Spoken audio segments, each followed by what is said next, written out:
యూకేలో brown డైక్ tunnel అని ఒక టన్నల్ ఉంది. 1861లో ట్రైన్ యాక్సిడెంట్ జరిగింది. అక్కడి నుంచి నైట్ టైం ఏదైనా వేరే ట్రైన్స్ ఆ టన్నల్ ద్వారా వెళ్తున్నప్పుడు వింత ఆకారాలు కనిపించేవంట. అలానే Japan to Delhi ghost train అని చెప్పి ఒక స్టోరీ ఉంది. గూగుల్లో మనం సెర్చ్ చేస్తే కిజర్గి స్టేషన్ అని వస్తుంది అనమాట. ఇది ఆ ట్రైన్ అండ్ ప్యాసింజర్స్ సడన్గా మిస్ అయిపోయారంట.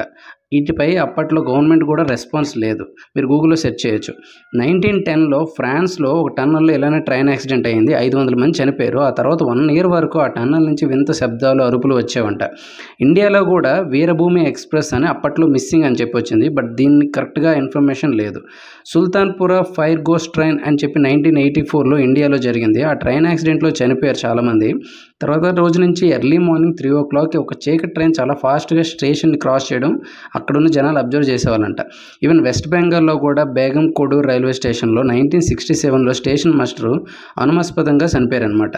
అక్కడి నుంచి రాత్రి వింత శబ్దాలు వచ్చేవి. ఇది విని అప్పట్లో గవర్నమెంట్ 42 సంవత్సరాలు ఈ స్టేషన్ మూసేశారు. తర్వాత 2009లో రీఓపెన్ చేశారు, కానీ ఇప్పటికీ జనాలు వెళ్ళడానికి భయపడుతున్నారంట.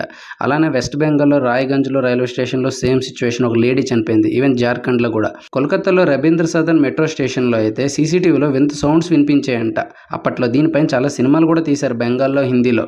ఆ సినిమా పేర్లు ఏంటంటే ghost train to Begum Kodur అని, ప్లాట్ఫామ్ 3 అని, అలాంటి సినిమాలు అప్పట్లో వచ్చాయి.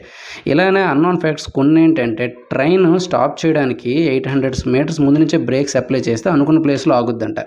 రైల్వే ఎంప్లాయీస్ ఇండియన్ ఆర్మీ కన్నా ఎక్కువ మంది ఉన్నారంట. అంటే total 12 lakhs members railway employee ఉన్నారు ప్రజెంట్. లేట్గా వచ్చిన ట్రైన్ ఏంటంటే అస్సాం టు డిబ్రూగఢ్, అది 20 hours లేట్ అయిందంట ట్రైన్.